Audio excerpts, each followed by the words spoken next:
السلام علیکم ورحمۃ اللہ وبرکاتہ۔ محترم سامعین و سامعات، آج میں آپ حضرات کے سامنے حرام آمدنی اور حرام مال کے تعلق سے حدیث اور اس کی تشریح بیان کروں گا۔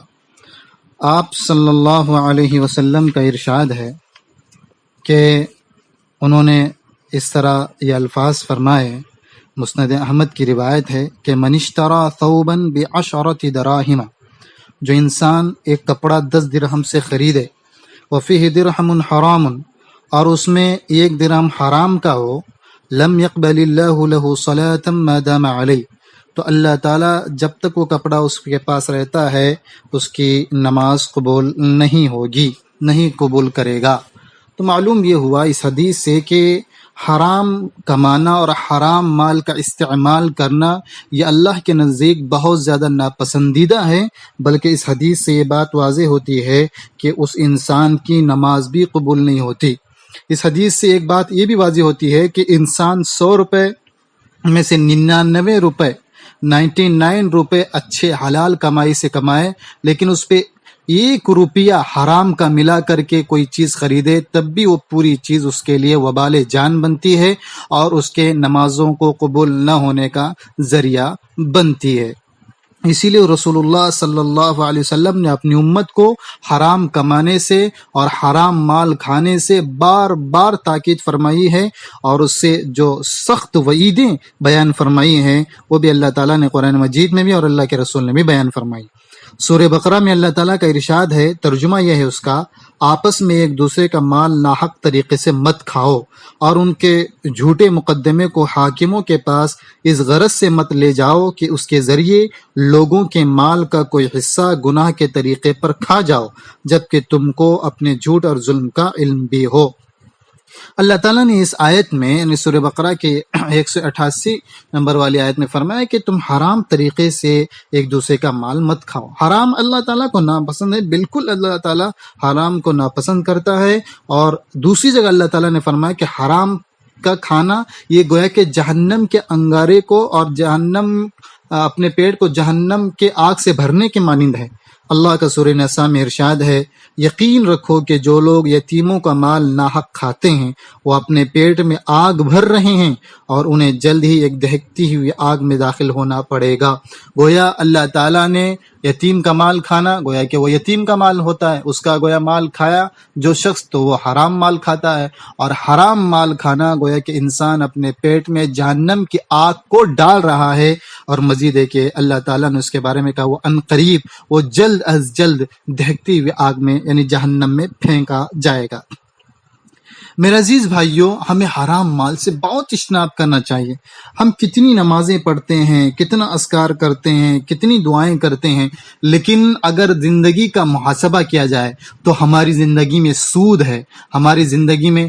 سود کا کاروبار چلتا ہے، یا ہم نے سود کا یا بینک سے ہم نے سود لیا ہے، یا بینک سے ہم نے سودی کاروبار کیا ہے، یا سودی ہم نے کوئی چیز خریدی ہے، گاڑی وغیرہ عام طور پر جو آج کل خریدی جاتی ہے، یہ ہمارا جو ہم سے انٹرسٹ لیا جاتا ہے، یہ انٹرسٹ سود ہے۔ اللہ تعالیٰ انٹرسٹ حرام، اللہ تعالیٰ نے اس کو حرام قرار دیا، اس لیے کہ اس میں ہمارا حق نہیں ہے۔ ہم یا تو کسی کو زیادہ دے دیں وہ بھی انٹرسٹ ہے، یا کسی سے زیادہ ایکسٹرا پیسہ لے لیں وہ بھی انٹرسٹ ہے، وہ بھی سود مانا جاتا ہے۔ اسی لیے لیا ہوا سود اور دیا ہوا سود یہ حرام مال میں سے ہے، اس کا کھانا بھی اللہ تبارک و تعالیٰ کو ناپسند ہے۔ اور یاد رکھیے،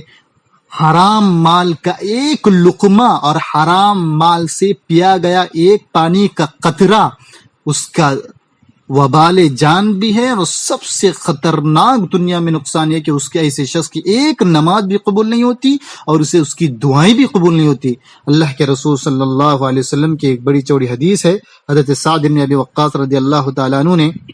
نبی کریم صلی اللہ علیہ وسلم سے درخواست کی کہ میرے لیے یہ دعا فرما دیجئے کہ میری ہر دعا قبول ہو جائے۔ چنانچہ آپ صلی اللہ علیہ وسلم نے فرمایا، اے سعد، اپنا کھانا حلال اور پاک بنا لو، اپنا کھانا حلال اور پاک بنا لو، تمہاری دعائیں قبول ہونے لگیں گی۔ اور قسم ہے اس ذات کی جس کے قبضے میں محمد کی جان ہے، بندہ جب اپنے پیٹ میں حرام لقمہ ڈالتا ہے تو 40 روز تک اس کا کوئی عمل قبول نہیں ہوتا، اور جس شخص کا گوشت حرام مال سے بنا ہو اس گوشت کے لیے تو جہنم کی آگ ہی زیادہ لائق ہے۔ المعجم الاوسط للطبرانی کی روایت ہے۔ تو اس سے معلوم یہ ہوا کہ حرام کھانے سے اللہ تبارک و تعالی ہماری دعائیں قبول نہیں فرماتا ہے، اور مزید ہے کہ حرام کے کھانے کا جو لقمہ ہمارا جاتا ہے اس کی وجہ سے ہماری 40 دن کی نمازیں بھی قبول نہیں ہوتی ہے۔ میرے عزیز بھائیوں، مزید ہمیں یہ معلوم ہونا چاہیے کہ جو جسم حرام مال سے پلا ہے، بڑا ہے، پرورش پایا ہے، وہ جنت میں کبھی داخل نہیں ہوگا۔ خطرناک وعید اللہ کے رسول نے فرمائی۔ آپ صلی اللہ علیہ وسلم نے فرمایا، ترمذی کی روایت ہے کہ انسان کے جسم پر جو گوشت حرام کھا کر بنا ہوگا، انسان کے جسم پر جو گوشت حرام کھا کر بنا ہوگا وہ جہنم کا ایندھن ہوگا۔ اور ایک جگہ رسول اللہ صلی اللہ علیہ وسلم نے فرمایا، جو جسم حرام مال سے پلا اور بڑا وہ جنت میں نہیں جائے گا۔ حرام کمائی پر اتنی سخت وعید ہونے کے باوجود آج خود ہمارے اندر حلال و حرام کے بارے میں جو فکر ہونی چاہیے وہ میرے عزیز بھائیوں نظر نہیں آتی ہے۔ ہم بغیر حلال اور حرام کی تمیز کیے کھاتے جاتے ہیں۔ بہت سارے لوگ وہ ہیں، میرے پیاری مائیں اور بہنیں وہ بھی ہیں جو اپنے شوہروں کے حلال طریقے سے کمائے ہوئے مال کو کھاتے ہیں اور پوچھتے ہیں، اور انہیں یقین ہوتا ہے جس کی وجہ سے ان کے گھر میں برکتیں ہوتی ہیں، ان کے بچے اچھے پیدا ہوتے ہیں، ان کی بچوں کے اخلاق اچھے ہوتے ہیں۔ لیکن جن گھروں میں حرام کا پیسہ ہوتا ہے، سود بڈی کا اور انٹرسٹ کا پیسہ کھایا جاتا ہے، ان کے گھر میں بے برکتی ہوتی ہے، ان کے بچے بگڑتے ہیں، معاشرے کے لیے، والدین کے لیے بدنامی کا سبب بنتے ہیں، اور وہ خود معاشرے کے لیے ایک داغ بنتے ہیں، اور ان کے گھر میں کبھی برکت نہ، ان کے خاندان میں، ان کے نسل میں برکتیں نہیں ہوتی۔ وجہ یہ ہے کہ وہ حرام کا پیسہ کھاتے ہیں۔ میں نے کہا ایک حرام کا لقمہ 40 دن کی نماز قبول نہیں ہوتی ہے، تو بتائیے ہماری زندگی کا کیا بھروسہ ہے۔ اسی لیے ہمیں حرام کھانے سے بچنا چاہیے۔ اور اس سے پہلے میں یہ روایت سامنے آئی کہ جو حرام مال سے جسم پلتا ہے، بڑھتا ہے، چاہے وہ جسم دیکھنے میں موٹا تازہ کیوں نہ ہو، لیکن وہ جسم کبھی جنت میں داخل نہیں ہوگا۔ ہمیں اس کی طرف بہت زیادہ توجہ دینے کی ضرورت ہے، اور رسول اللہ صلی اللہ علیہ وسلم نے بار بار اپنی امت کو تاکید فرمایا اور توجہ دینے کی کوشش فرمائی۔ بخاری کی روایت ہے کہ آپ صلی اللہ علیہ وسلم نے فرمایا، لوگوں پر ایک زمانہ ایسا آنے والا ہے کہ آدمی کو اس کی پرواہ نہ رہے گی کہ اس نے حلال ذریعے سے روزی کمایا یا حرام ذریعے سے۔ آج دیکھیے دنیا میں بہت سارے طریقے وہ ہیں جو حرام ہیں، بالکل حرام ہے، اسلام اس کی ذرہ برابر بھی گنجائش نہیں ہے، لیکن مسلمان کا بعض وہ طبقہ جو بن سوچے بلا سوچے علماء سے پوچھے بغیر اس میں اپنا پیسہ ڈال کر کے حرام پیسہ کھا رہا ہے، اس کا مسئلہ دریافت کرنا چاہیے۔ اسی لیے جو آج کل نئے طریقے تجارت کے آتے ہیں اور نئے پیسوں کے کمانے کے جو ذریعے آتے ہیں جس میں ہم تھوڑا سا پیسہ ڈالیں گے تو بہت سارا ہمیں پیسہ ملے گا، تو ہمیں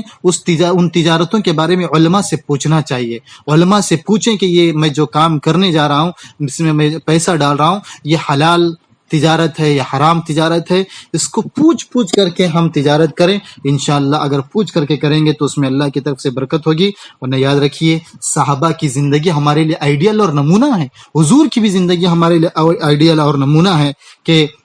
حضور صلی اللہ علیہ وسلم بھی حرام کھانے سے بچتے تھے اور صحابہ بھی بچتے تھے۔ ایک مرتبہ حضور صلی اللہ علیہ وسلم کو ایک عورت کے یہاں ایک جگہ آپ صلی اللہ علیہ وسلم گئے ہوئے تھے، تو وہاں پر ایک عورت نے آپ صلی اللہ علیہ وسلم کو دعوت دی، تو اس نے بکری کا گوشت بنایا تھا۔ حضور صلی اللہ علیہ وسلم جیسے ہی بکری کا جو گوشت تھا وہ اپنے منہ میں ڈالنا ہی چاہ رہے تھے کہ اچانک آپ نے منہ میں ڈالنے سے روک لیا، اور اللہ کے رسول صلی اللہ علیہ وسلم نے فرمایا ایسا معلوم ہوتا ہے کہ یہ بکری بغیر اجازت کے حاصل کی گئی ہے، یعنی حضور صلی اللہ علیہ وسلم نے کھانے سے اپنے آپ کو بچایا۔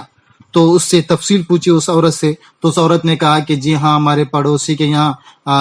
کی بکری ہے، یہ اس کے شوہر کی اجازت کے بغیر اس کی بیوی نے مجھے دے دیا تھا، تو اسی لیے اللہ کے رسول صلی اللہ علیہ وسلم نے فرمایا کہ یہ جو اس بکری کا گوشت ہے اس کو قیدیوں کو کھلا دو۔ تو معلوم یہ ہوا کہ حضور صلی اللہ علیہ وسلم بھی اپنی زندگی میں حرام کھانے سے بچتے تھے، حتیٰ کہ حضرت ابوبکر رضی اللہ تعالیٰ عنہ کے بارے میں آتا ہے کہ ایک مرتبہ آپ کے غلام نے کھانے کی کوئی چیز لا کر کے آپ کی خدمت میں پیش کی،